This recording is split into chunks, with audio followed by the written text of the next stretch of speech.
예, 변론 계속하십시오.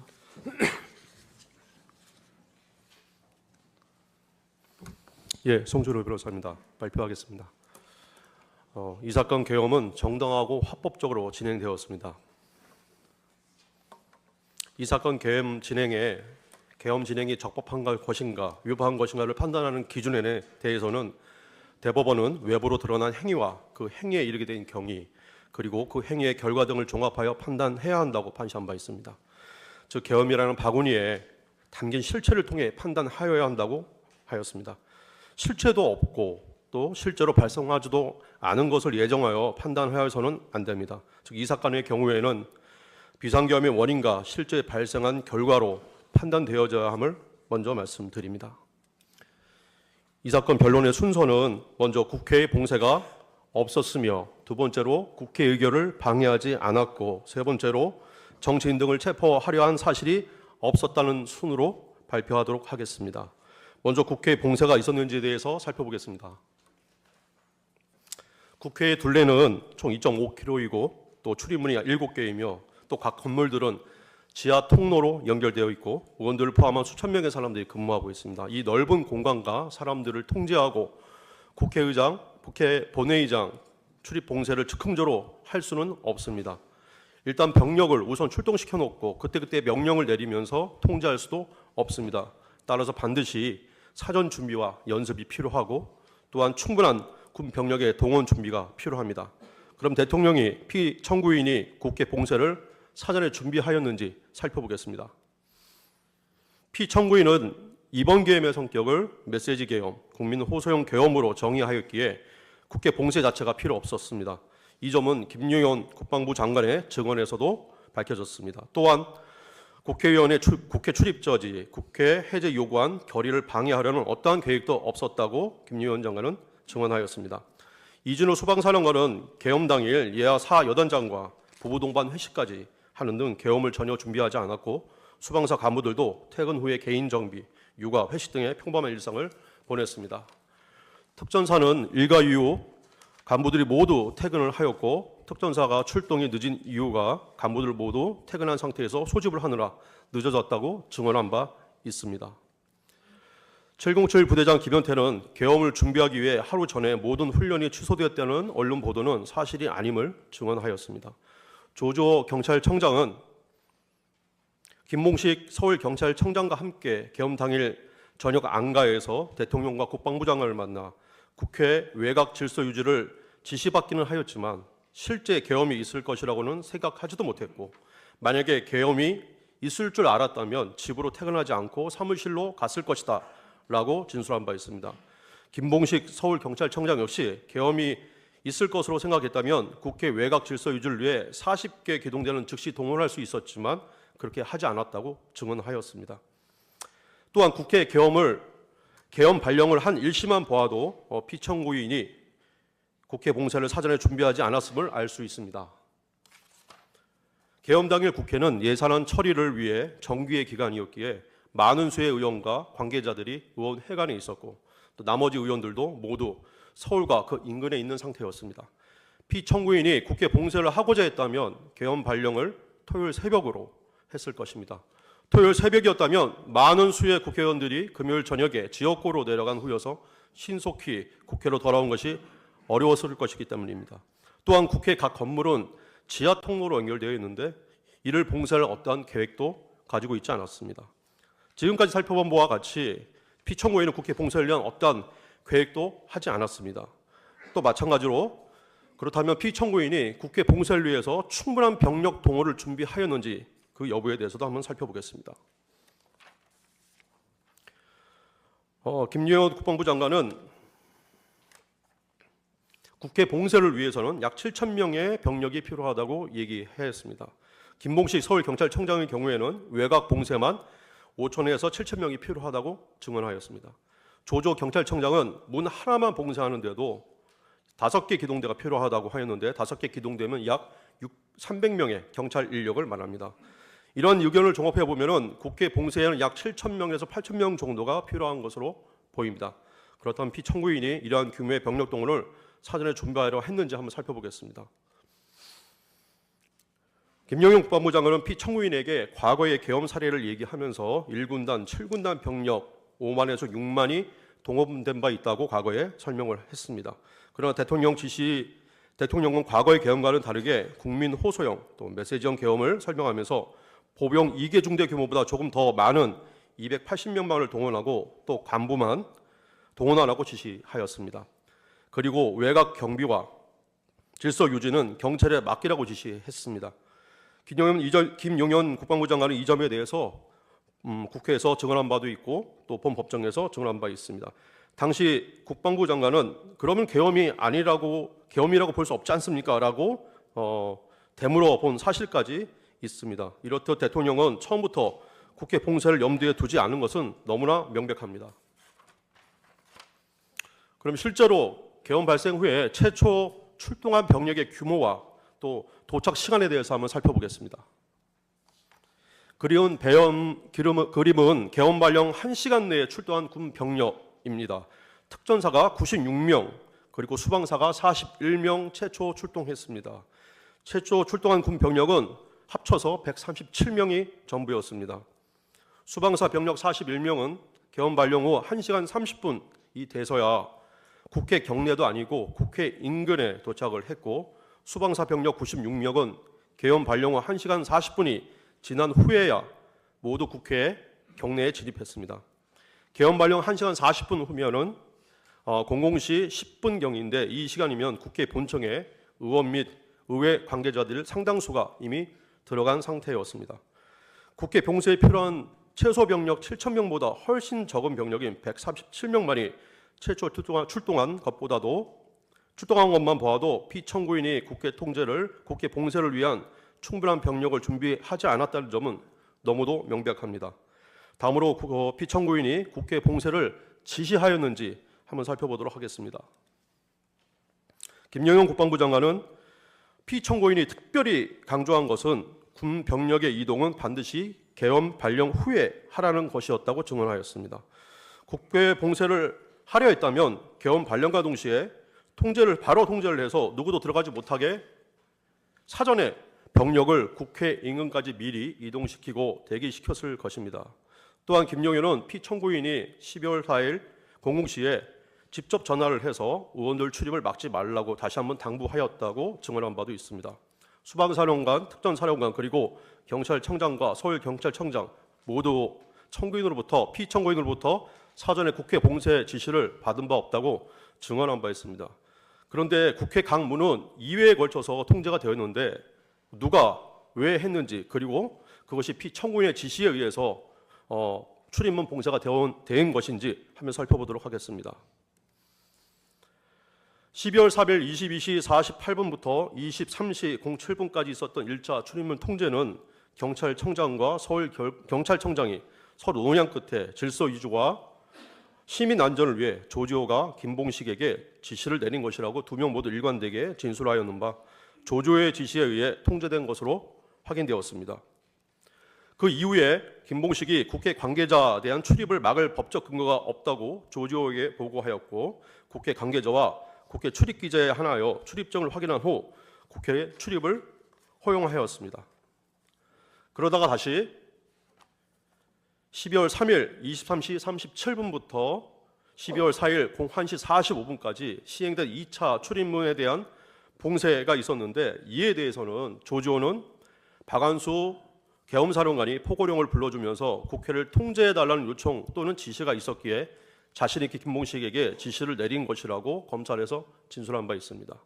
그러나 이에 대해서 박한수 계엄사령관은 포고령을 보라고만 하였고 또 병력 증언만을 요청하였을 뿐 조지호에게 국회 출입문을 통제하라거나 또는 봉쇄하라고 요청하거나 지시를 내린 사실이 없다고 검찰에서 일관되게 진술하였습니다.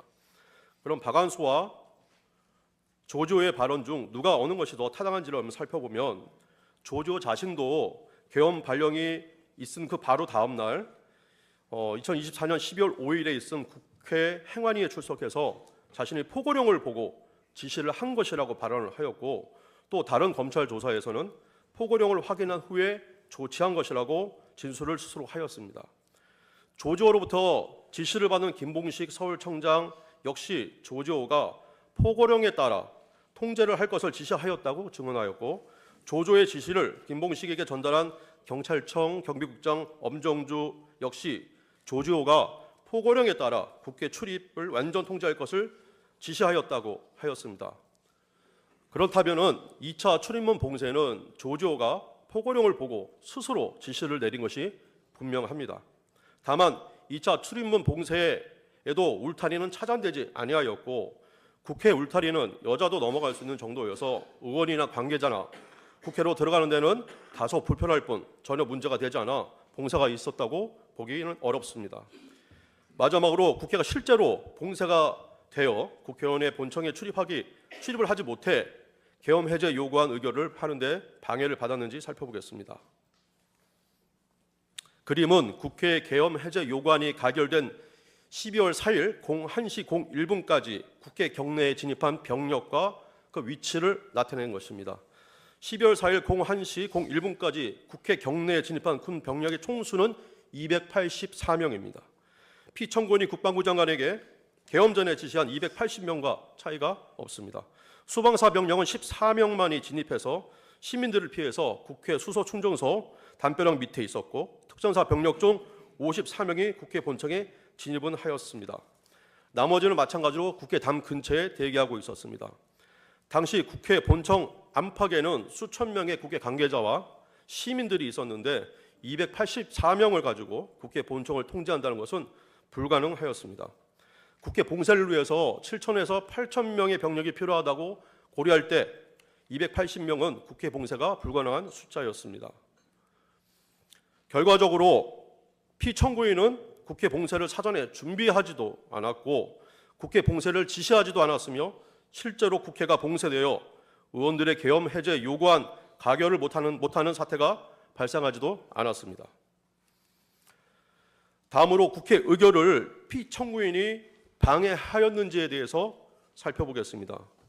청구인 측에서는 피청구인이 특전사령관 곽종근, 수방사령관 이진우, 경찰청장 조지호에게 의원을 끌어내려라거나 국회에 들어가는 국회의원을 체포하라고 하였다는 주장을 하고 있습니다.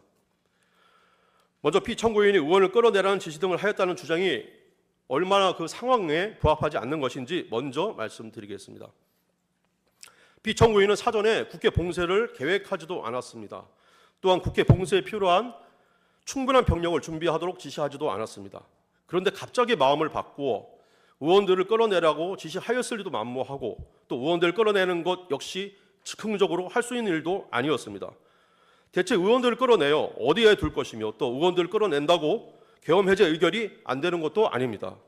다음으로 각 관계자들이 진술이 어떻게 문제점이 있는지 한번 살펴보도록 하겠습니다. 곽정근 특전사령관이 본 심판정에서 한 증언과 검찰에서의 진술은 다음과 같이 총 6가지 이유에 비추어 보면은 그 내용을 신뢰하기가 어렵습니다. 먼저 곽종근의 진술은 더불어민주당 김병주 의원과 박범계 의원 등에 의해 오염이 되었습니다. 곽종근은 과거 김병주 의원이 한미연합사 부사령관으로 재직 시에 작전처장으로 근무한 바 있어 매우 친밀한 사이였습니다. 그러한 관계 때문에 곽종근은 이 사건 계엄 직후 12월 6일에 곧바로 유튜브 김병주 TV에 법 규정까지 어겨가면서 출연했던 것입니다.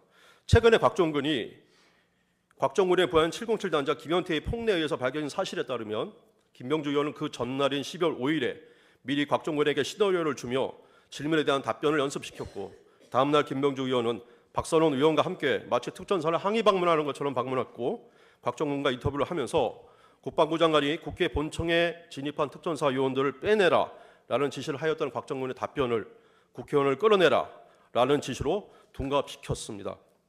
피청구인 측에서 제출한 의혹적 영상에서도 곽종근이 사진과 같이 사실대로 이야기를 하자 당시 옆에 있던 당황한 박선원 의원이 입을 거의 움직이지 않고 곽종근만 들리는 소리로 의원을 끌어내라고 해야지요 라고 지시하는 그 장면과 음성이 고스란히 담겨져 있었습니다. 이때부터 곽종근은 야당 의원들의 영향력 안에 있으면서 진술을 준비하고 해왔던 것입니다. 다음으로 또 곽종근은 2024년 12월 10일에 있는 국회 국방위에서 점심시간에 민주당 보좌관이 안내해준 사무실에서 박범계로부터 회유를 당한 사실이 그 자리에 함께 있었던 797 단장에 의해 폭로되었습니다. 당시 박범계 의원은 공익 제보자 추천과 변호사 지원을 미끼로 곽종근을 회유하면서 곽종근에게 자신이 원하는 답변 시나리오를 주고 연습까지 시킨 사실이 밝혀진 바 있습니다. 곽종근이 피청구인으로부터 받은 전화 횟수에 대한 진술도 계속 번복되었습니다. 12월 6일 김병주 TV에선 1회라고 얘기했다가 12월 10일 국방위 오전 회의에서는 유영원 질문에는 1회로, 박범계 의원 질문에는 2회로 변경하였고, 다시 국방위 오후 회의에서는 조국 의원이 피청구인으로부터 3회 전화를 받은 것이 아니냐라는 질문에 정확히 2회만 전화하였다라고 진술하였습니다. 그러다가 25년 1월 14일에 있었던 국회 국조특위에서는 피청구인으로부터 3회 전화가 왔지만 2회만 통화하였다고 진술을 번복했습니다. 곽종근 특전사령관이 피청구인으로부터 의원을 끌어내라는 전화를 받은 시간과 관련하여서도 진술이 계속 번복되었습니다. 12월 9일 검찰 조사와 검찰에 제출한 자수서에서는 12월 4일 00시 30분으로 기술하고 기재하였습니다. 12월 10일 국방위에서는 00시 30분에서 40분 사이라고 발언하였습니다. 25년 3월 4일, 2월 4일 청문회에서는 다시 00시 20분으로 그 시간을 변경하였습니다. 그러다가 25년 2월 6일 본 심판정에서는 00시 30분이라고 증언을 하면서 2월 4일 날 00시 20분이라고 진술한 것은 공소장에 그렇게 기재되어 있기 때문에 그렇게 말한 것이라고 증언을 하였습니다. 곽종근이 계속 00시 20분으로 자신의 그 통화 시간을 변경하려 하는 것은 아마도 707 단장과 테이저건 공포탄 사용 여부를 논의한 시간에 맞추려는 의도가 있는 것이 아닌지 한번 생각해 봤습니다. 또한 곽종근이 심판정에서 00시 20분이라고 말한 이유가 공소장에 그렇게 기재되어 있어서라고 답변한 것은 곽종근이 피청구인으로부터 전화가 온 시간을 정확히 알지 못하고 남이 써준 대로 진술하고 있는 것은 아닌지 하는 의심이 드는 정황이라 할 것입니다. 공소장 기재를 보면 피청구인이 곽종근에게 도끼로 문을 부수고 서라도라고 지시를 하였다고 기재되어 있습니다. 이는 곽종근조차도 부인하고 있는 사실입니다. 근데 버젓이 공소장에 기재되어 있는데 공소장이 얼마나 허구에 기반해 작성되었는가를 알 수 있습니다. 도끼로 문을 부수고서라도라는 문장은 12월 10일 국방위에서 박범계 의원이 곽종근에게 질문을 하면서 처음 사용한 문장인데 박범계 의원 주장이 그대로 공소장에 기재되어 있는 셈입니다. 김병주 TV에서는 곽종근 특전사령관을 국회에서 의사당에 있는 TV에서는 곽종근 특전사령관은 국회의사당 안에 있는 요원들을 빼내라라고 진술을 했습니다. 물론 이 지시는 국방부 장관의 지시였고 진술이었기는 했지만 처음으로 국회 안에 누군가를 빼내라는 지시와 관련된 발언이었습니다. 24년 12월 9일 검찰 조사에서 곽종근 특전사령관은 피청구인이 아직 국회 내에 의결 정족수가 안 채워진 것 같다. 국회 안으로 빨리 들어가서 의사당 안에 있는 사람들을 빨리 데리고 나와라 라고 말하였다고 진술하였습니다. 또 같은 날 제출한 자수서에는 아직 국회 내에 의결 정족수가 안 채워진 것 같으니 국회 문을 열고 들어가 의사당 내 의원들을 밖으로 이탈시킬 것이라고 기재하였습니다.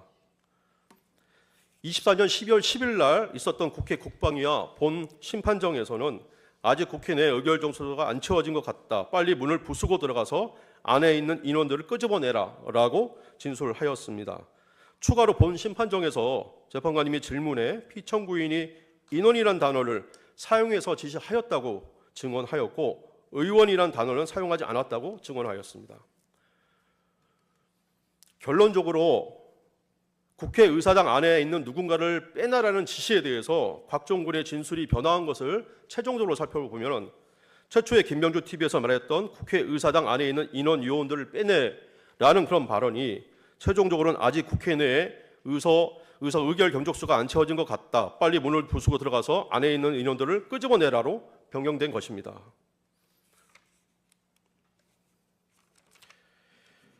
피청구인의 지시 중에 누구를 끌어내야 되는가에 대한 어떤 진술의 대상에 대한 진술의 변화를 살펴보면은 12월 9일 날 자수서에서는 의원으로 기재되어 있고 같은 날 검찰 조사에서는 사람들로, 그리고 12월 10일 국방위에서는 인원으로 변경되었습니다.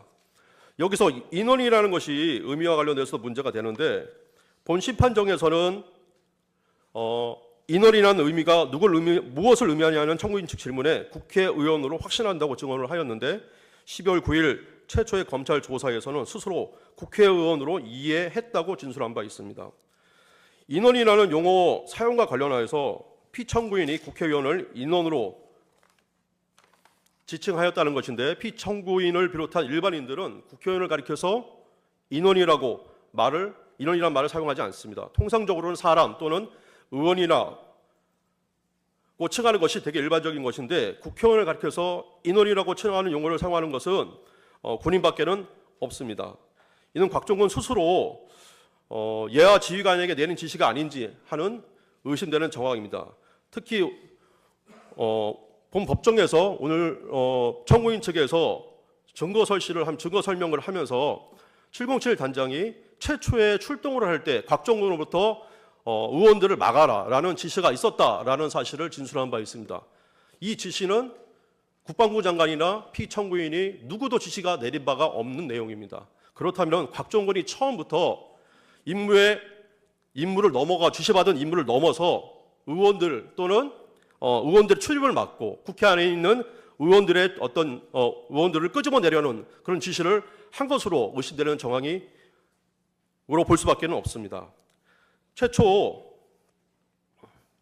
다음으로 피청구인이 지시한 행위와 관련되어서도 구체적인 행위와 관련하여 최초 12월 6일 검찰에서는 국회 문을 열고 들어가라고 진술하였는데, 12월 10일에 박범계를 만나고 나서는 국방위 5회에서는 문을 부수고 들어가서라고 바뀌었습니다. 그 다음에 12월 9일 검찰에서는 데리고 나오라라고 지시하였다고 진술하였는데, 마찬가지로 12월 10일 박범계를 만나고 나서는 5 국방위에서는 끄집어내라로 변경이 되었습니다. 곽종근은 피청구인으로부터 이런 지시를 받고 공포권 사용 또는 테이저건 사용, 그다음에 단전에 대한 논의를 707 단장과 했다고 증언하였고 또 진술하였습니다. 그러나 707 단장은 00시 30분에는 그런 논의를 한 사실이 없고 00시 30분에는 곽종근이 150명이 넘으면 안 되는데 하는 뉘앙스의 말을 한 것이 전부였다는 것이고, 테이저건과 공포탄 사용에 대한 논의는 00시 17분경에 국회 본청 정문 앞에서 707 부대원과 시민들이 대치하고 있을 때 한 것이었으며, 단전 지시 역시 00시 50분경에 곽종근이 707 단장 김현태에게 한번 할 수 있으면 한번 해봐라 라는 지시를 하였다는 것입니다. 즉 피청구인의 지시를 받고 707 단장과 논의를 하였다는 곽종근의 주장 역시 사실이 아닙니다. 또한 곽종근은 대통령의 지시를 받고 그 지시가 부당하다고 생각해서 묵살하고 예하부대에 지시를 내리지 않았다고 하였습니다. 그러나 군 지휘체계에서 처음 받은 대통령의 지시를 공명복장하지 않고 묵살한다는 것 역시 납득하기 어렵고, 또 피청구인의 지시를 이행하지 않았다면 피청구인이 이를 재촉하고자 다시 전화를 해서 제 지시를 하였을 것인데, 이것이 없다는 것도 상식에 맞지 않습니다. 또 의원을 끌어내라는 지시 역시 사전에 아무 설명 없이 또 상의 없이 뜬금없이 내릴 수 있는 지시가 아니었기에 곽종근의 진술은 상황에 부합하지도 않습니다. 이준호 공소장에는 총 3번에 걸쳐서 대통령이 국회의원을 끌어내라는 지시를 하였다고 기재되어 있습니다. 그러나 본심 판정에서 이준호는 공소장 기재는 자신의 기억과 다르다고 분명히 증언하였습니다. 또 자신의 검찰 조서의 진정 성립 역시 부인하였습니다. 수방사 제1경비단장 조성현은 본 심판정에 나와서 증언을 하면서 자신이 이준호의 지시를 받고 불법이라 생각해서 예하부대의 지시를 내리지 않았다고 하였지만, 이는 거짓임이 밝혀졌고 이준호의 명시적 지시로부터 자신의 과업을 도출하면서 다소 과장되게 자신의 과업을 추정한 것이 있다는 지적도 지적되었습니다. 또한 검찰에서 진술과는 다른 내용의 답변을 하는 등 전반적으로 조성현의 진술은 신뢰하기 힘든 것이었지만, 다만 피청구인 또는 국방부 장관으로부터 이준호에게 의원을 끌어내라고 지시한 바를 들었느냐라는 질문에는 아니라고 답변하였고, 또 이준호의 특성상 상급자로부터 받은 지시를 그대로 하다라는 사람이 아니라고 증언한 바 있습니다. 이준호가 공소장 기재를 부인하고 있고 또 자신의 신문조서의 진정사실을 부인하고 있으므로 비록 변호사가 동석하였어도 이준호의 검찰 피의자 신문조서는 증거로서 사용할 수 없는 것이 당연하고 조성현은 피청구인이 지시를 하였는지 알 수 없다는 증언을 하였으므로 피청구인이 이준호의 공소장과 기재와 같이 지시를 하였다는 점은 인정할 수 없습니다. 조주호 경찰청장의 진술에 대해서도 좀 살펴보겠습니다. 조주호 경찰청장은 대통령이 6회에 걸쳐 국회의원을 출입시키지 말고 출입하려는 국회의원을 체포하라는 지시를 하였다고 검찰에서 진술하였습니다. 이는 보시는 바와 같이 5가지 사유에 비추어 보면은 신뢰할 수 없다고 하겠습니다. 그럼 하나하나 살펴보도록 하겠습니다.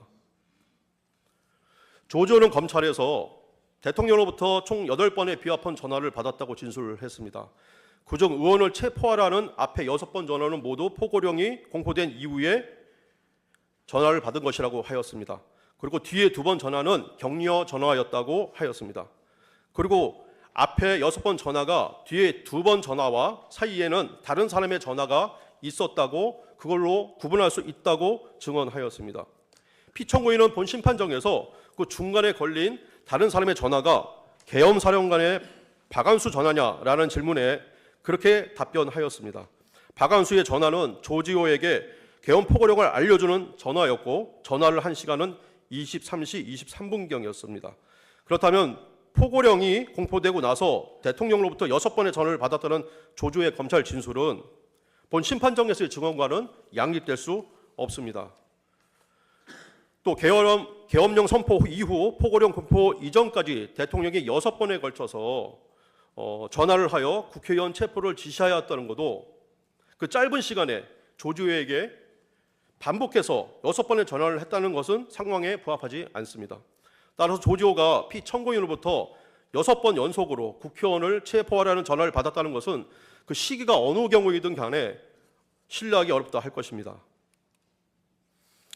또 피청구인은 조주호 경찰청장에게 2회에 걸쳐 전화를 하였다고 합니다. 첫 번째 전화는 1차 출입문 봉쇄 후에 다시 국회 관계자 선별 출입을 허용할 때 김봉식 서울경찰청장의 조치를 취한 전화였고, 둘째는 계엄이 끝난 후 05시경에 국회의원을 잘 통과시켜 주어서 계엄이 빨리 끝났다며 조주호와 김봉식을 치하한 전화였다는 것입니다. 이 두 번째 전화에 대해서는 조주호도 그렇고 김봉식도 모두 법정에서 증언하였고 또 마찬가지로 피의자 신문조서에서 그대로 사실을 인정하고 있습니다. 그런데 이와는 전혀 상반되는 내용으로 6번이나 피청구인이 조주호에게 전화를 해서 의원들을 체포하라고 했다는 것은 조주호, 김봉식이 모두 인정하고 있는 전화 내용과도 양립할 수 없습니다. 또 조주호의 제3회 검찰조서, 피신조서 24쪽을 보면 조주호는 검찰이 피청구인으로부터 체포하라는 지시가 있었기에 국회를 전면 통제한 것인가? 라고 질문을 하자 아니다.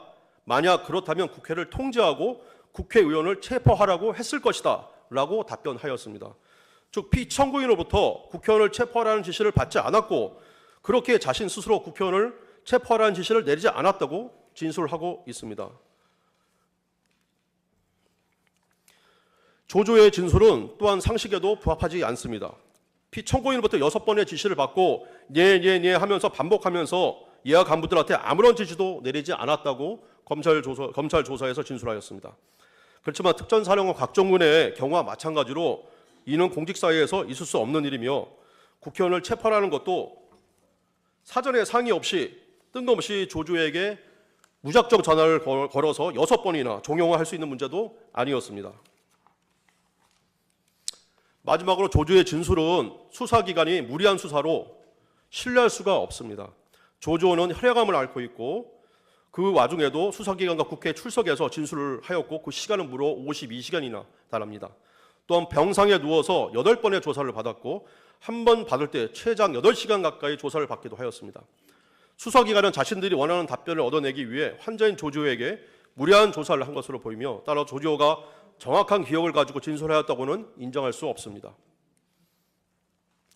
김현태는 본 심판정에서 국회의원을 끌어내라는 지시를 상부로부터 받은 바 없고 국회 본청에 진입했을 때 안기백 의원을 본청 복도에서 만났어도 그냥 인사만 하고 지나친 것은 그러한 이유 때문이며 계엄당에 소지한 케이블 타이는 문을 잠그는 용도였다고 증언한 바 있습니다. 이는 곽종근도 동일하게 증언하였습니다. 따라서 종합해 보면 피청구인이 국회의원을 끌어내라는 지시를 하여 국회 의결을 방해하도록 지시한 바 없고, 또 의원을 끌어내거나 출입하는 의원을 체포하여 국회에 계엄해주 요구하는 의결을 방해한 사실도 없습니다. 또 실제로 의원을 끌어내려는 어떠한 시도도 없었습니다. 다음으로 피청구인이 정치인과 법관을 체포하라고 했는지 한번 살펴보도록 하겠습니다. 피청구인은 홍장원에게 정치인들을 체포하라고 지시한 바 있다고 피청구인 측에서는 주장을 하였고, 또 마찬가지로 방첩사에 의해서 정치인 체포 등의 시도가 있었다고 주장을 하고 있습니다. 이에 대해서 한번 살펴보도록 하겠습니다. 피청구인이 홍장원에게 정치인 체포 지시를 하였다는 것은 상식에도 부합하지 않고, 또 홍장원의 진술과 메모는 신뢰하기도 어렵습니다.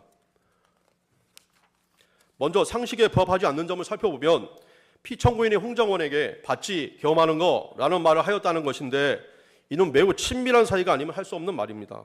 본 심판정에서 재판관님이 질문하였듯이 홍장원은 대통령과 자주 만나는 사이도 아니고 긴밀한 열관계를 유지하고 있는 사이도 아닙니다. 따라서 이러한 말을 홍장원에게 대뜸 했을 리가 만무합니다. 둘째, 피청구인이 과거 국정원 수사를 3년 동안 하였고, 또 국정원 인사를 여러 번 하였기 때문에 국정원의 조직에 대해 누구보다 잘 알고 있습니다. 만약 정치 체포를 지시하려 했다면 해외 담당인 1차장인 홍장원이 아니라 다른 사람에게 지시를 하였을 것입니다. 더욱이 국정원은 체포 자체의 권한도 없는데 어떻게 국정원에게 정치인 등의 체포를 지시할 수 있었겠습니까? 세 번째로는 피청구인은 국무회의 시 참석한 국정원장을 보고 국정원장이 해외가 아닌 국내에 있음을 알게 되었습니다. 계엄 사무를 국정원장과 상의하지 않고 해외 담당 1차장의 홍장원에게 연락했다는 것 역시 상식에 부합하지 않습니다. 피청구인이 계엄 사무를 상의하려 했다면 국정원장에게 전화를 하였을 것입니다. 홍장원의 진술은 계속해서 번복되어 왔습니다. 또 두 번에 걸친 본 심판정에서의 증언에서도 여러 번 위증을 하였습니다. 메모의 작성 경위라든지 메모의 작성 주체, 메모의 기재 내용, 메모를 기재한 장소, 메모의 종류, 1, 2차 축차 검거 지제, 방첩사 지하구금 시설, 기재 등 모든 내용이 사실과 다르거나 진술이 계속 번복되어 왔습니다. 최근에는 메모의 가필 주체가 홍장원이 아닌 민주당 박선원 의원으로 의심된다는 필적 감정까지 언론에 발표된 바 있습니다. 결국 홍장원은 대통령으로부터 피청구인으로부터 직접 격려자를 받는 것을 귀하로 여인영 방첩사령관에게 전화를 하였고, 그 이후에 정치적 개입으로 경질 통보를 받자 대통령과의 통화를 여인영과의 통화와 연관시켜서 정치인의 체포 지시로 조작하여 야당 의원들과 함께 내란몰이 탄핵 공작을 한 것입니다.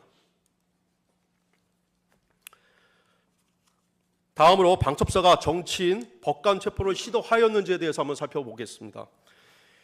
국방부 장관 김유영과 방첩사령관 여인영은 본 심판정에서 피청구인으로부터 정치인 법관 체포와 관련 어떠한 지시도 받은 바 없다고 증언하였습니다. 따라서 정치인 법관 체포 지시 또는 시도 여부는 피청구인과는 직접적인 관련이 없는 사항입니다. 다만 방첩사가 실제로 정치인 법관 체포를 시도하였는지 한번 살펴보도록 하겠습니다. 김용인과 여인영은 모두 공통되게 일부 정치인들에 대한 동정 파악을 지시한 사실은 있다고 증언하였습니다. 또 절대로 체포라는 용어는 사용하지 않았다고 증언하였습니다. 이에 조지호는 방첩사령관으로부터 체포를 위한 정치인들의 위치 확인을 부탁받았다고 검찰에서 진술하였습니다. 그러나 여인영 방첩사령관은 조지호에게 명단을 불러줄 때 체포라는 단어 자체를, 용어 자체를 사용한 바 없다고 진술하였습니다. 조지호 역시 2024년 12월 9일에 있었던 국회 법사위에 출석해서 위치 확인이 맞다고 하면서도 습관적으로 앞에 체포를 위한이라는 단어를 종종 앞에 붙여서 사용을 하였는데, 여인영이 실제로 체포를 위한이라는 단어를 사용하였는지는 의문입니다. 국민의 중령은 방첩사에서 경찰과 협조를 하였던 단일항 창구였습니다. 국민의 중령은 검찰에서 체포 명단이라는 말은 나오지 않았고 한 번도 사용되지 않았다. 체포조 또한 조를 편성하다 보니 나오게 된 말이다. 국방부 조사본부 측과도 통화 시에 체포 언급이 없었고 계엄이라고 해도 방첩사가 민간을 체포할 수 있는 경우에는 내란 등 극히 일부 번제만 가능하고 혐의도 모르는 상태였기 때문에 경찰 등 수사관이 있는 기관이 체포하고 방첩사는 그것을 인계받아 이송, 구금하는 것으로 이해했다고 진술하였습니다. 경찰 정의련은 검찰에서 국민의 중령으로부터 연락을 받고 국회에 출동한 자로서 당시 출동을 할 때 체포를 위한 수갑도 없었고 또 국민의 중령과의 통화에서 체포조라는 말을 전혀 전해 듣지 못했다고 진술하였습니다. 또 경찰 박창규는 검찰에서 체포, 구금과 같은 말은 전혀 듣지도 못했고 방첩사 인원들로부터 체포 요청도 없었다고 진술하였습니다. 또 경찰 정창훈은 검찰에서 방첩사로부터 합동수사본부 구성을 위한 인력과 차량 지원 요청을 받으면서 체포 명단 보고받은 바 없다고 하였고 검찰 윤승영은 검찰에서 합동수사본부 구성을 위한 인력과 차량 지원 요청이 체포를 위한 목적이 아니었다고 진술하였습니다. 경찰 이현일은 검찰에서 당시 국민의 방첩사 중령으로부터 합동수사본부를 위한 인력과 차량 지원 요청을 받으면서 어디에 가서 근무하는 것이냐라고 물어보았는데 국민의 중령이 체포 등의 임무 수행이 아니라 합동수사본부가 꾸려지는 방첩사에 가서 근무하게 될 것이라고 답변하였다고 하며 5명의 추가 연력을 요청하였는데 그것은 국회에 가서 체포를 위한 것이 아닌 안내 역할을 할 인력이었다고 진술하였습니다. 또한 경찰 강상문, 방전환 역시 검찰에서 당시 체포 지시가 없었다고 일관되게 진술하였습니다. 결론적으로 피청구인은 정치인 법관에 대한 체포를 지시하지 않았고 실제로 체포를 시도하거나 시도한 사실이 없습니다. 방첩사는 주요 정치인에 대해 위치 확인만을 요청하거나 지시하였을 뿐입니다. 다만 그 지시가 밑으로 하달되면서 명시된 가업에 덧붙여 추정된 가업이 만들어지는 과정에서 다소 불리해진 바는 없지 않아 있지만은 실제로 실행에 옮기는 형사들이나 방첩사 요원들은 체포 임무를 받은 바 전혀 없습니다. 지금까지 계엄이라는 바구니에 담긴 실체를 살펴보았습니다. 국회 봉쇄가 있지도 않았고 국회 의결 방해가 있지도 않았습니다. 또 누구보다 정치인 등의 체포 지시가 있지도 않았고 또 체포된 바도 없습니다. 청구인 측은 계속적으로 가정적인 주장을 하고 있습니다. 그러나 그 어떤 것도 계엄이라는 바구니에 담겨져 있지 않은데 발생하지도 않은 사실을 가정해서 판단하는 것은 타당하지 않다고 보여집니다. 따라서 청구인 측의 청구를 기각하여 주시기를 간곡히 부탁드립니다.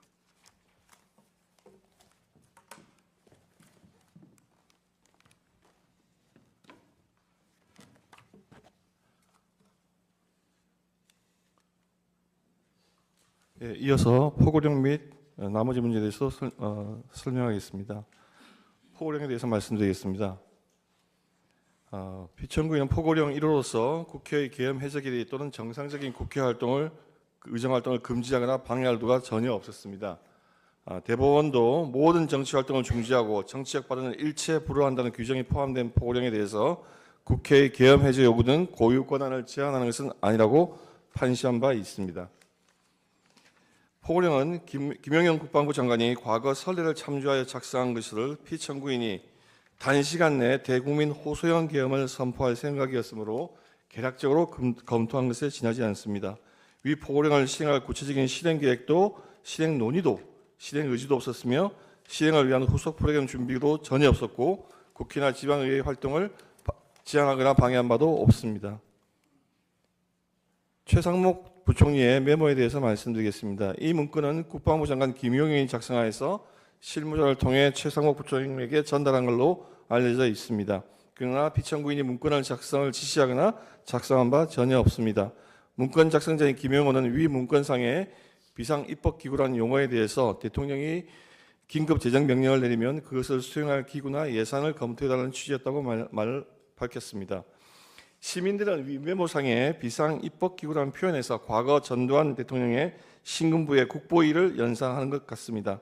그러나 그러한 계획을 실행하려면 최소한 1980년 당시의 시국 수습 방안과 같이 장기간 계엄 유지를 위한 계획이 선행되어야 되고 그것을 논의하려면 국무총리나 상당수 국무위원, 기타 인원들이 대거 관여할 수밖에 없습니다.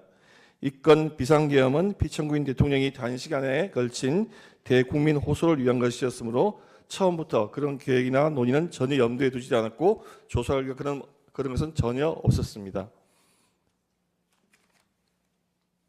비상계엄 선포 절차에 위헌 위법성 주장에 대해서 살펴보겠습니다. 이 사건 비상계엄 선포 절차적 위헌 위법성을 논의함에 있어서 비상계엄 선포의 긴급성, 중대성, 보안성을 고려하여야 할 것입니다. 그리하여 절차 규정을 보다 탄력적으로 해석해야 할 필요가 있습니다. 일부 절차가 누락되었거나 간소화되었다고 해서 이것은 계엄 선포의 보안성을 유지함으로써 국가적 사회적 혼란을 막고 국민 권익 침해를 최소화하기 위한 것임을 반드시 고려해야 할 것입니다. 계엄 선포 절차에서 일부 형식과 절차가 간소화되었다는 이유만으로 위헌 위법이라고 단정하여서는 안 될 것입니다. 먼저 국방부 장관의 건의 문제에 대해서 살펴보겠습니다. 계엄법 제2조는 국방부 장관 또는 행안부 장관은 계엄 선포의 필요성을 판단하여 국무총리를 거쳐 대통령에게 계엄 선포를 건의할 수 있다고 규정하고 있습니다. 이 규정은 임의 규정입니다. 대통령이 계엄을 선포함에 있어서 반드시 국방부 장관이나 행안부 장관의 건의가 있어야 하는 것은 아니고 대통령이 스스로 국가 비상사태 여부를 판단하여서 계엄을 선포할 수 있습니다. 이 사건에 있어서 2024년 12월 3일 저녁 8시 반부터 약 2시간에 걸쳐서 국무위원들 간의 실질적인 논의 과정을 거쳐서 국방부 장관의 건의, 국무총리를 거친 건의가 있었다고 보기에 충분하다고 할 것입니다. 국무회의 심의 절차에 살펴보겠습니다. 심의 절차를 판단하면서 고려할 사항이 있습니다. 비상계엄 선포에 있어서는 비상사태 절차의 긴급성, 중요성, 보안성에 비추어서 통상의 국무회의 절차와 같이 그대로 밟아야 한다고 할 필요는 없습니다. 즉 통상의 국무회의에서 차관회의나 간사배석 같은 그런 절차를 생략할 수밖에 없고 그것은 계엄의 보안을 유지하기 위해 필요한 것입니다. 1993년 김영삼 대통령이 금융실명제를 선포할 당시에 심야에 국무위원들을 부르면서 안건에 대해서 전혀 알려주지 않은 바도 있습니다. 또 국무회의가 구속력 있는 의결을 하는 기관이 아니고 대통령의 정책적 자문 보좌기관인 점도 고려하여야 할 것입니다. 실질적으로 국무회의 심의 절차의 전부에 대해서 살펴보겠습니다. 결론부터 말하면 이 사건 비상계엄 당시에 실질적인 국무회의는 열렸고 심도 있는 논의가 있었다고 할 것입니다. 우선 의사정족수 문제에 대해서 살펴보겠습니다. 당시 대통령은 국무회의 의사정족수인 11명의 국무위원이 출석할 때까지 비상계엄 선포를 미루고 있었습니다. 의사정족수를 채운다고 하는 것은 그것이 국무회의를 개최하는 것이 아니라면 이렇게 할 필요가 없었다는 것을 쉽게 알 수가 있습니다. 조태영 국정원장은 경찰 조사 시에 국무회의를 해야 하니 국무위원 과반수 출석이 필요하다고 진술한 바 있고 정진석 비서실장은 국회의 국정조사 특위 3차 청문회에서 의사정족수를 채울 때까지 국무회의 소집을 늦췄다고 이야기를 하고 있습니다. 이상민 장관은 검찰 조사에서 국무위원들이 국무회의는 거쳐야 한다고 하는 분이 있었고 이를 국무총리에게 건의를 했고 국무총리가 대통령 집무실에 들어갔다 나오더니 국무회의를 하기로 했다라고 이야기를 하며 다른 국무위원들도 잘 되었다고 이게까지 했다고 분명히 검찰에서 진술한 바가 있습니다. 이렇게 국무위원들은 당시 국무회의를 개최한다고 하는 명확한 인식이 있었습니다. 다만 비상계엄 선포 이후에 비상계엄 곧 내란이라고 하는 여론몰이를 하면서 군 장성들을 대거 내란 혐의로 체포하는 가운데 공포 분위기가 조성되는 가운데 불이익을 받을까 하는 일부 국무위원들이 위축되어서 부정적 소극적 진술을 한 것이라고 볼 수밖에 없습니다.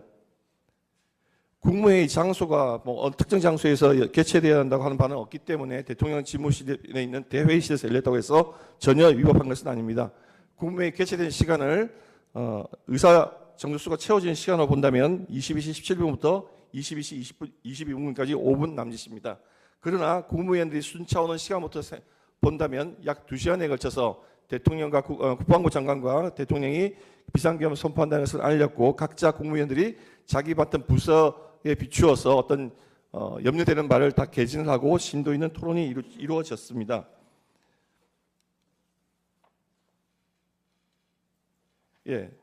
계엄 사령관 문제에 관해서도 보겠습니다.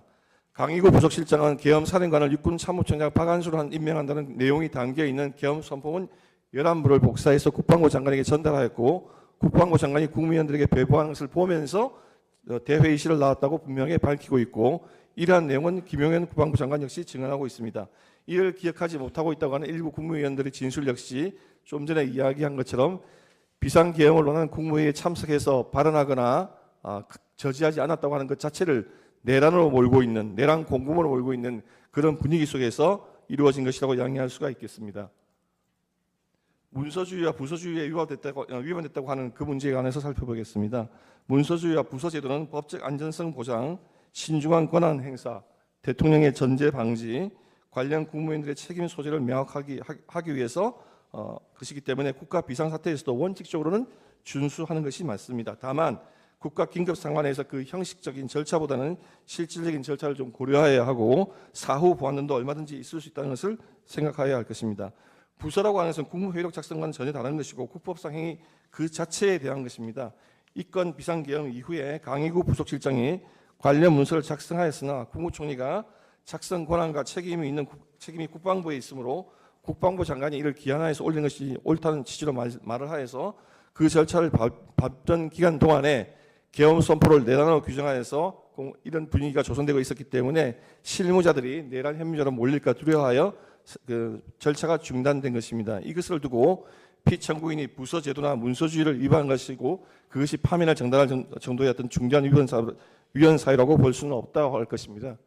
국무회의록 작성에 대해서 보면은 국무회의 규정 11조에 따라서 간사가 작성하여서 행안부 장관에게 보고하는 것으로 통상 7일 내지 10일 정도 소요한다고 보고 있습니다.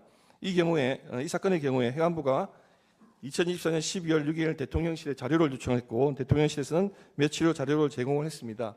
그 이후에 비상계엄 선포가 내려냐고 규정하고 군 장성들이 체포되고 그런 사정 가운데에서 행안부 실무자가 국무회의록 초안을 올리지 않은 것입니다.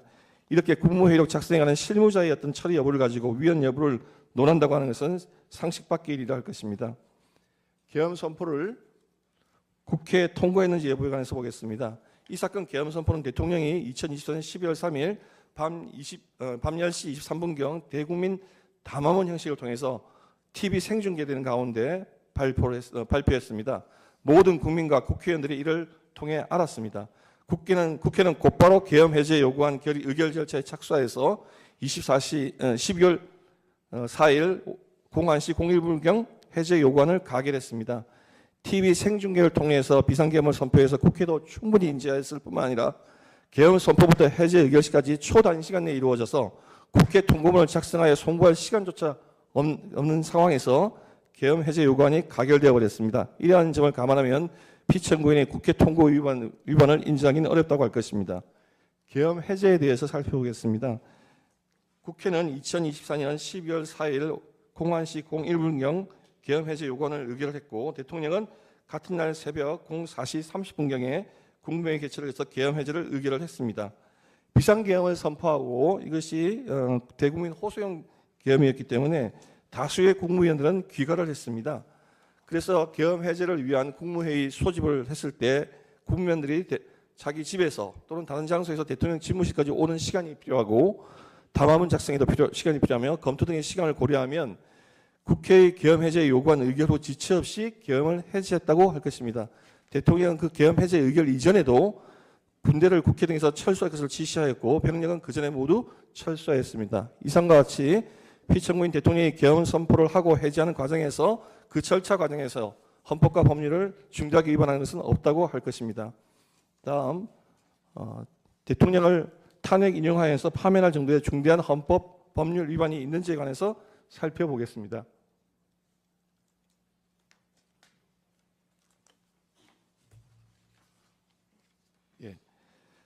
대통령은 국가의 원수이자 행정부의 수반이라고 하는 막중한 지위에 있고 국민의 선거에서 선출된 직접적인 민주적 정당성을 부여받은 헌법기관입니다. 따라서 다른 탄핵 대상 공무원과는 그 정치적 기능이나 비중에 있어 본질적인 차이가 있으므로 탄핵 여부를 판단할 중대한 헌법 위반 역시 보다 신중하게 판단해야 할 것입니다. 헌법재판소는 이러한 중대성 판단 기준에 관하여서 대통령의 위헌 위법 행위로 인하여 손상된 헌정 질서를 회복하기 위하여 대통령을 파면할 필요가 있고 이를 통해서 달성하려고 하는 헌법 수호의 이익이 대통령에게 부여한 민주적 정당성과 신임을 회사함으로 인한 국가적 손실을 현저히 압도할 만큼 커야 한다고 밝히고 있습니다. 이러한 법리를 바탕으로 이 사건 비상계엄 선포가 중대한 헌법 및 법률 위반이 아니라는 것에 대해서 살펴보겠습니다. 예, 우선 계엄 선포는 대통령의 합법적인 국가 긴급권의 행사입니다. 대통령제 하에서 비상계엄을 선포할 권한은 대통령의 헌법상 부여된 국가 긴급권 중에 하나입니다. 피청구인이 국가 비상사태로 판단하여서 이를 선포한 것은 헌법에 전혀 위반되는 것이 아닙니다. 우리 헌법상 계엄 선포에 관해서는 국회의 사후 통제만을 인정하고 있고 대법원은 비상계엄에 대해서 사법심사의 대상이 아니라고 하고 있습니다. 우리나라 역사상 64년에 있었던 6.3 사태에 선포됐던 비상계엄, 79년 박정희 대통령이 시해된 다음에 12.7 선포된 비상계엄, 모두 다 전쟁이나 사변 사태는 아니었습니다. 그럼에도 불구하고 대법원은 이러한 비상계엄 선포는 대통령의 고도의 정치적, 외교적 판단에 의한 것이기 때문에 법원의 사법심사의 대상이 아니라고 했습니다.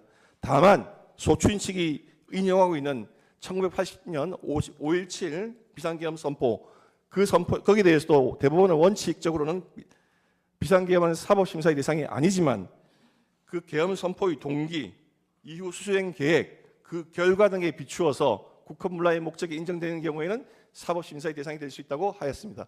그 당시에는 시국수습 방안이라고 하는 것을 마련을 해서 국보위를 만들고 국무총리와 국무위원들의 기능을 다 정지시키고 국회를 폐지하며 다른 국보위를 만들어서 사실상 국헌문란의 행위를 했기 때문에 그러한 경우에 사법심사의 대상이 된다고 한 것입니다. 따라서 이러한 비상계엄 선포는 대통령의 고유한 긴급권 행사로서 폭넓은 재량권이 인정되어야 하고 중대성 여부를 판단할 시에도 이를 반드시 고려해야 할 것입니다. 헌법 위반의 중대성 여부를 판단함에 있어서 피청구인이 계엄을 선포하게 된 상황과 계엄 선포의 결단에 이르기까지의 과정을 이해하는 것이 매우 중요합니다. 이 문제에 관해서 피청구인은 개인적인 권력욕이나 사적 이익을 위한 것이 전혀 아니라 오로지 헌정 질서와 국가 정체성을 수호하기 위해서 비상계엄을 선포했다는 점을 중대성 판단에 있어서 반드시 고려해 주실 것을 당부드립니다. 비상계엄을 선포하기까지의 과정에 이르기에 대해서는 앞선 변호인들의 과정에서 충분히 설명을 드렸습니다. 중국과 북한의 하이브리드전, 국회의 무차별 탄핵, 국회의 무분별한 예산 삭감과 무분별한 입법, 국가 이익에 반하는 입법 활동 등을 통해서 국가의 위기가 왔다고 판단했기 때문에 그것을 선포하였습니다. 그러한 부분을 중대성 판단에 있어서 반드시 고려해 주시길 바랍니다.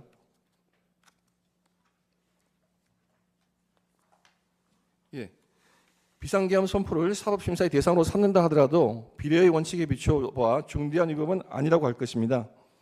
첫째, 이 사건 비상계엄 선포는 국민에게 국가적 위기 상황을 알리고 나라가 위기에 빠졌으니 이에 대한 감시와 비판을 해달라고 하는 단시간에 걸친 대국민 호소형 기업입니다.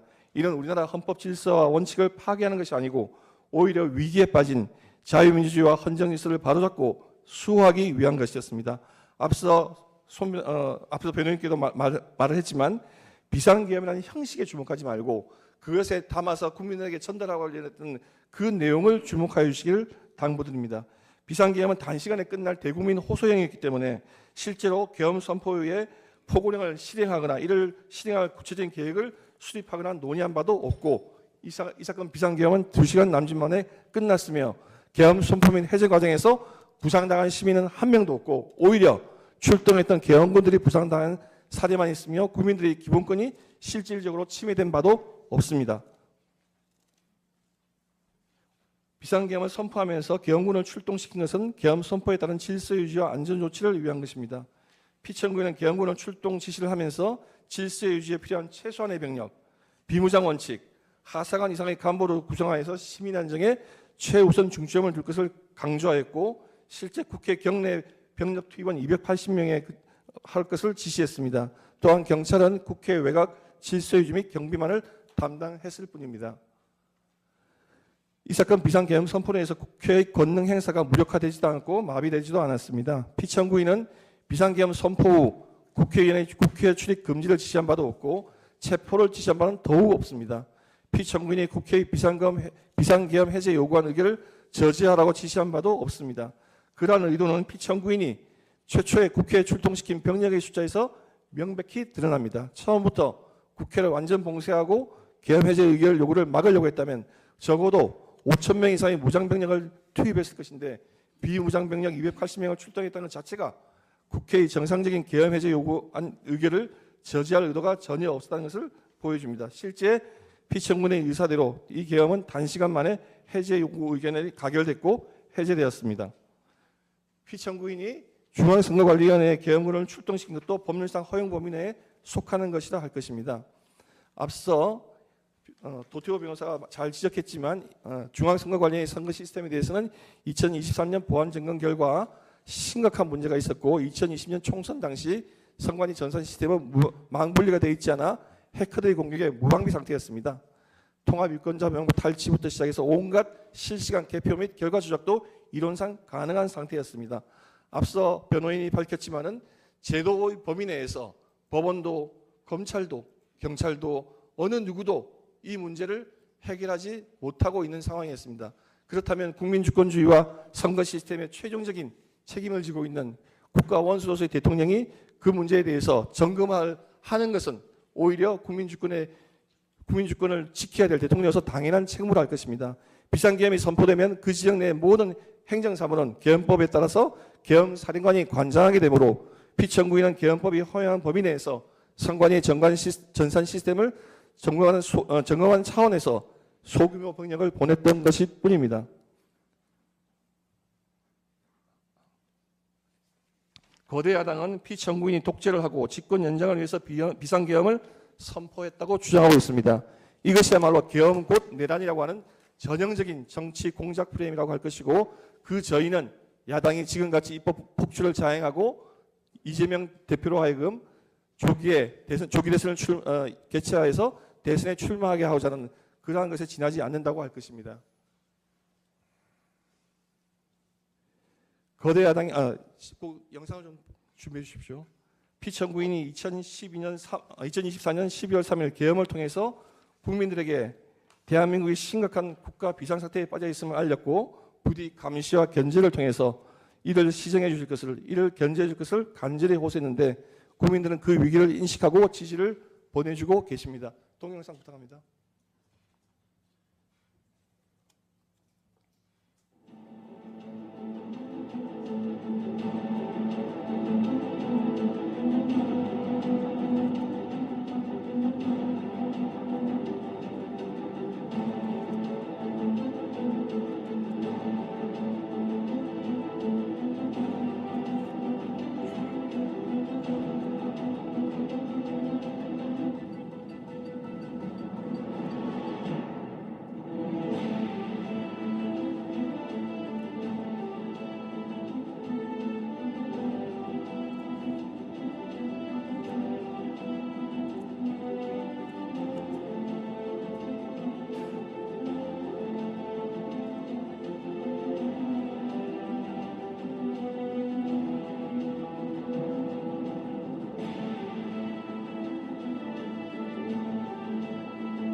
영남과 호남, 충청 지역에 관계없이 장년층은 물론이고 청년층까지 이 지금 대통령의 호소에 호응하고 있습니다.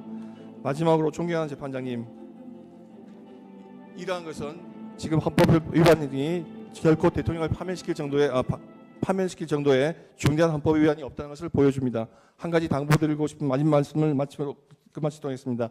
대통령제는 아시다시피 미국이 1776년 독립하고 1789년 연방정부가 수립되면서 처음 채택된 제도입니다. 미국에서 최초로 탄핵 소추가 되는 대통령은 공화당의 앤드류 존슨입니다.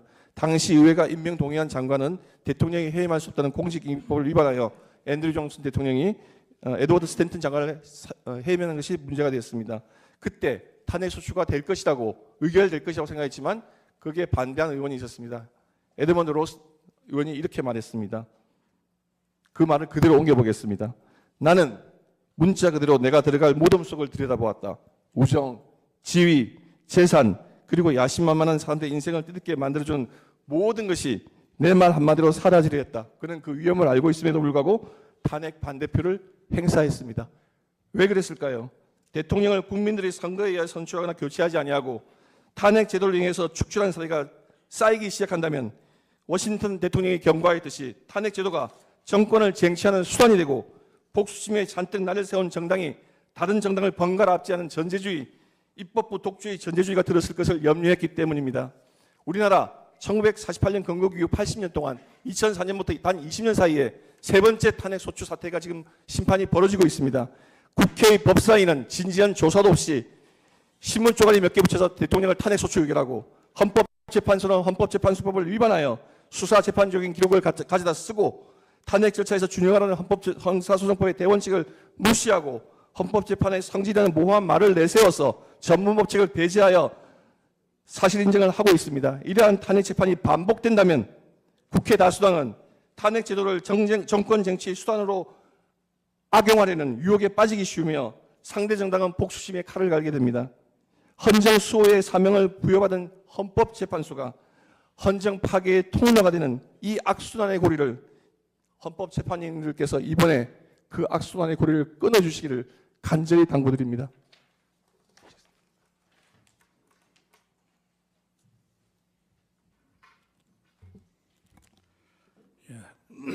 조대현 변호사입니다. 저는 이 사건 결론 부분을 말씀드리겠습니다. 이 사건 비상기 없는 국가 비상사태를 알리기 위한 것이었습니다. 현대 이 전쟁은 눈에 보이는 무력 전쟁보다 눈에 보이지 않는 하이브리드 전쟁을 앞세우고 있습니다. 그런데 하이브리드 전쟁은 실상이 눈에 보이지 않고 합법을 가장한 것이기 때문에 일반 국민들이 진상을 알기 어렵습니다. 비천구인은 대한민국 대통령으로서 국내 국외에 수집한 최고급 정보를 종합해서 대한민국의 상황이 국민주권주의와 자유민주주의 헌정 질서를 붕괴시키는 하이브리드 침략이고 국가 비상사태라고 판단했지만 그러한 비상사태를 해결할 통상적인 수단이 없었습니다. 그래서 대통령이 심야 국무회의를 수집해서 국민들에게 설명하고 전국에 비상계엄을 선포하고 그 이유를 담화문으로 설명해서 눈에 보이지 않는 국가 비상사태를 모든 국민들에게 알린 것입니다. 그렇지만 대통령이 국가 안보에 관한 기밀사항을 다 공개하지 않았기 때문에 처음에는 웬 비상계엄 하는 의혹과 불신을 받았습니다. 언론 노조의 지배를 받는 주요 언론들이 비상사태도 아닌데 비상계엄을 선포하는 것은 내란이라고 맹렬히 선동했습니다. 그러나 대한민국 국민들은 명철했습니다. 젊은이들이 나서서 대통령이 밝힌 계엄의 이유를 직접 조사하고 확인한 다음에 대통령을 지지하기 시작했고 대통령을 지지하는 여론이 꾸준히 상승해서 50%를 넘었습니다. 국민들은 국가의 비상사태와 반국가 세력을 알게 되었고 자유민주주의 대한민국이 공산화된 것을 두려워하며 탄핵 무효를 외치고 있습니다. 선거관리 시스템의 해킹 위험성을 인식하고 선거의 안전성을 확보하라고 요구하고 있습니다. 전국의 대학생들까지 구국 대열에 합류하고 있습니다. 이러한 국민들의 각성이 국민 주권의 의식을 강화시켜서 자유민주 체제를 수호하고 대한민국의 혁신과 도약을 이끌어갈 것입니다.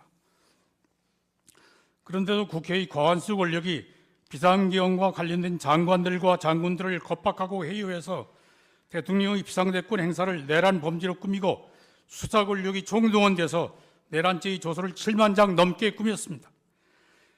윤석열 대통령에 대한 탄핵소추 사유와 내란죄 몰이는 조작된 허구입니다. 처음부터 끝까지 상식적으로 말이 되지 않는 가뿐입니다. 비상계엄 내란 몰이를 대통령으로 탄핵소추하고 내란죄로 수사하다 보니까 일당 독재의 현상이 전방위로 드러나고 국방과 치안체계가 마비되어 버렸습니다. 그들이 반국가 세력이고 국가 비상사태를 초래하고 있다는 사실을 스스로 밝히고 있습니다. 은밀하게 추진하던 체제 전쟁을 공공연하게 노골적으로 감행하고 있습니다. 소추인이 이 사건 탄핵 심판 대상에서 내란죄 부분을 제외시킨 것, 내란몰이가 허구임을 스스로 밝힌 것입니다. 결론입니다. 우선 이 사건 탄핵 소추는 헌법에 위반됨으로 각하되어야 합니다. 이 사건 비상계엄 선포는 헌법이 대통령에게 허용된 비상대권의 행사였고 고도의 기밀정보와 국가 통치적 판단에 따른 대권 행사입니다. 그러한 기밀을 알지 못하고 비상사태에 대한 대처 능력도 없는 국회와 헌법재판소는 비상대권 행사의 위헌 여부 여부를 판단할 능력도 권한도 없습니다. 헌법이 대통령을 탄핵 수초하려면 국회의원 200인 이상의 찬성을 얻어야 한다고 규정한 취지는 국회의원 200명 이상의 찬성을 얻지 못하면 부결 확정되게 한 것입니다. 그런데 12월 7일 1차 표결에서 의결 종족수를 채우지 못해서 부결 확정되었는데 12월 일주일 후에 동일한 사유로 재차 표결해서 탄핵 소추한 것입니다. 그것은 헌법에 위반됩니다. 그리고 대통령 탄핵 소추는 실질적 요건과 절차적 요건을 갖추어야 하는데 국회는 중대한 위헌 위법 사유를 조사하지도 않고 정족수만 채워서 탄핵 소추했습니다. 탄핵 소추를 의결하면 그것만으로 피수차의 직무가 정지되게 규정한 것은 중대한 위법 사유를 조사 확인한 것을 전제로 하는 것입니다. 중대한 위헌 위법소가 확인되지 않으면 국회의원 200인 이상이 찬성한다고 해서 대통령이 직무를 정지시킬 수는 없는 것입니다. 그래서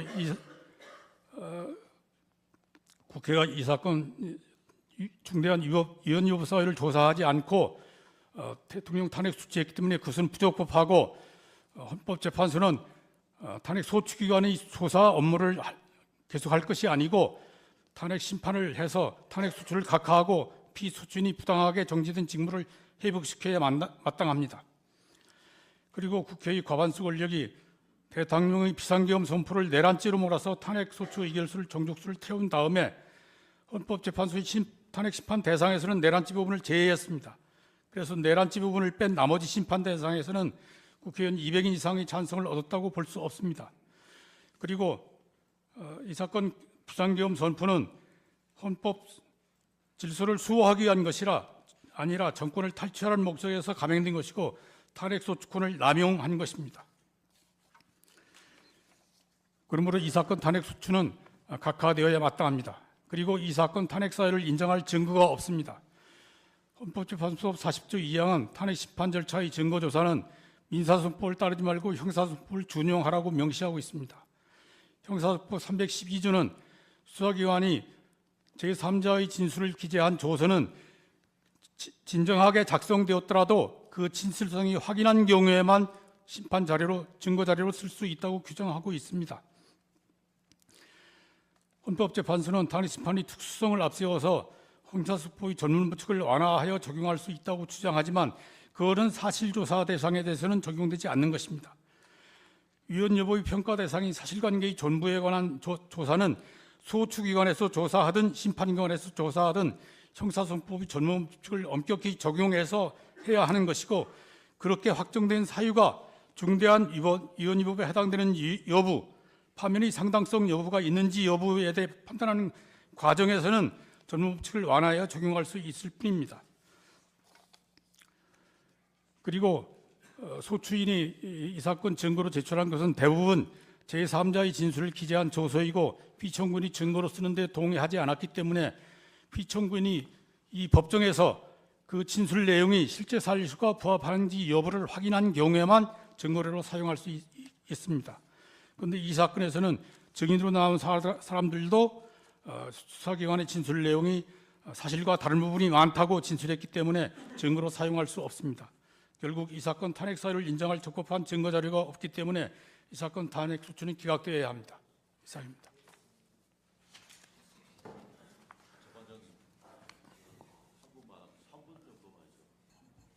예, 3분 하세요.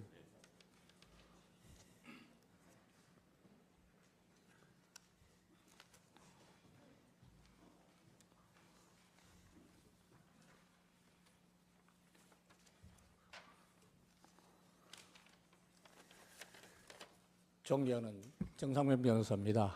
오늘 늦은 시간까지 특히 우리 피청구인 측에서 시간을 지키지 못해서 대단히 죄송합니다. 아울러 제가 원고 있습니다만 원고를 무시하고 간략하게 가급적이면 3분이 안 걸리도록 시간 동안에 제가 윤석열 대통령의 관계에 있어서 인간적인 면, 지금까지 30년간 같이 왔던 그 부분에 대해서 간략하게 말씀드리고 제 변론을 마치도록 하겠습니다. 먼저 정말 그동안 심도 있는 재판 진행에 깊이 감사드립니다.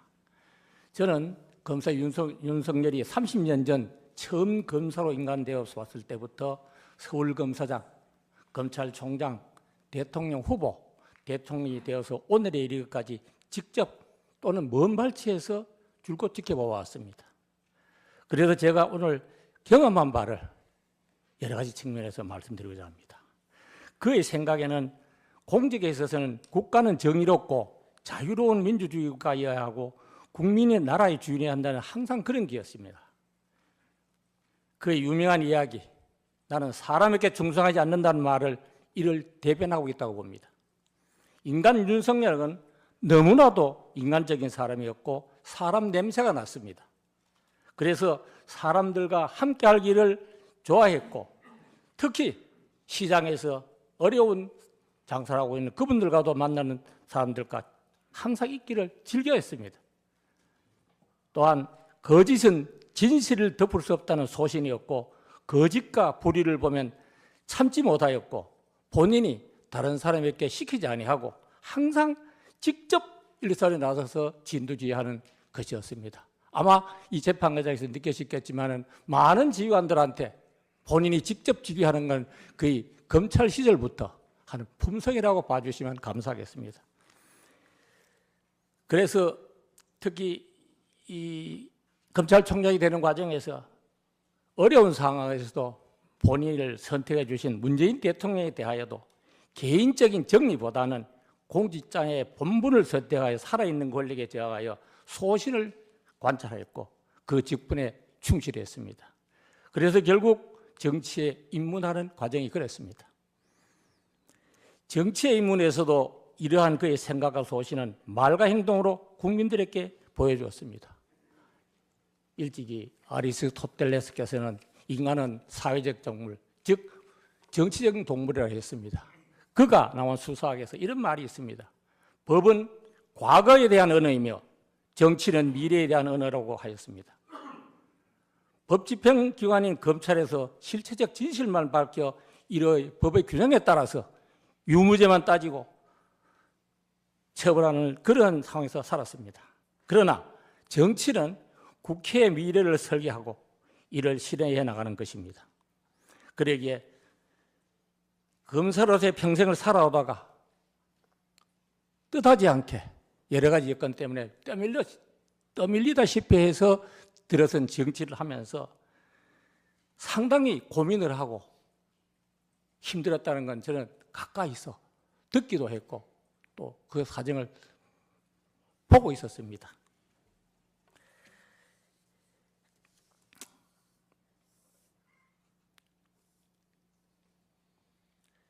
그리고 그는 지금까지 초임검사 시절부터 대통령이 이기까지 한결같은 자유민주주의 시장 질서에 대한 확고한 신념을 가지고 있더라고요.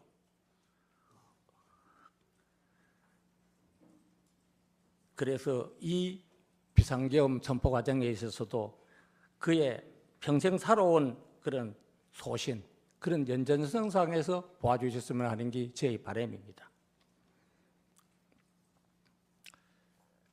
결론을 말씀드리겠습니다.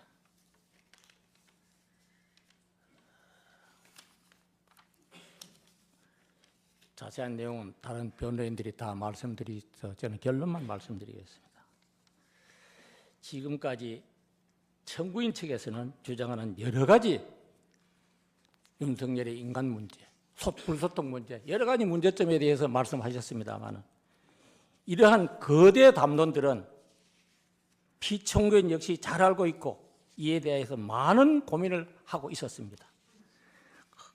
불행하게도 그러한 소통과 타협을 할 수 있는 길마저 거부하고 있는 상황에 대해서 매우 안타깝게 생각했습니다. 결코 윤석열은 불소통하는 사람이 아닙니다. 사람을 좋아하고 사람과 이야기를 할 좋아해서 앉으면 5시간, 6시간을 이야기를 합니다. 저하고도 그런 경우가 많았습니다. 이 사람이 어떻게 불소통이 되고 그렇겠습니까? 감히 말씀드립니다, 재판관님들. 절대로 불통하는 사람이 아닙니다. 단지 자기 소신이 확실합니다. 자유민주주의와 국민 주권에 대해서는 확신합니다. 너무 그런 데 대해서는 집착하기 때문에 제가 어떨 때는 꾸짖을 때 있습니다. 왜 그렇게 집착하느냐? 정치라면 유연해야 된다 좀. 그런 것이 오늘의 이 상황까지 왔다고 생각해서 저 역시도 지켜본 선배로서 죄송하다는 말씀을 올립니다.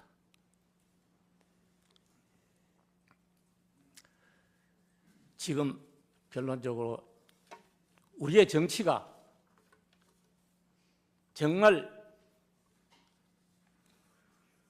미래에 대한 설계를 하고 있느냐 하는 생각이 한 생각을 해보겠습니다. 우리가 젊은이들이 걸어갈 미래에 대해서 그들에 대해서 어떤 나라를 넘겨주겠다는 생각보다는 오직 정권 탈취와 면책 특권을 가질 국회의원이 되어 헌법기관이 되기를 원하는 것이 아닌지 저는 묻고 싶습니다. 그래서 우리 정치하는 분들이 미래 국민, 앞으로 저희들은 각오 없습니다. 그때쯤은. 그분들은 그 젊은 세대에게 무엇을 남길까 한 게 대해서 이 자리에서 고민을 해 주시기 간곡히 말씀드립니다.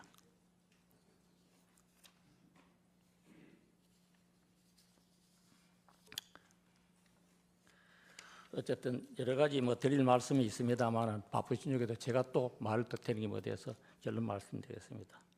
지금까지 제가 말씀드린 이런 윤석열의 인간적인 면, 그의 정치적 소신 이런 걸 하시면서 청문책에서 주장하는 여러 가지 거대 정치인으로서의 거대 담론은 역시 잘 알고 있고 알고 있습니다. 이 점에 대해서 너무 많은 기대를 하시고 그게 또 맞습니다. 그 말은. 그렇지만 사람이 그래서 이제는 모든 국민들은 비상계엄을 통해서 진실을 다 알고 있습니다. 그래서 이제 저의 이러한 인간 윤석열에 대한 조그만 생각이 우리 존경하는 재판관님들의 결심에 조그만 보탬이 되었으면 하는 마음으로 이 자리에 있었습니다. 장시간 동안 감사합니다.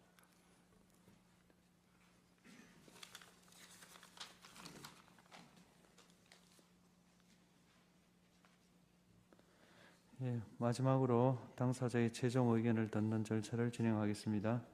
먼저 소추위원께서 최종 의견을 진술해 주시기 바랍니다.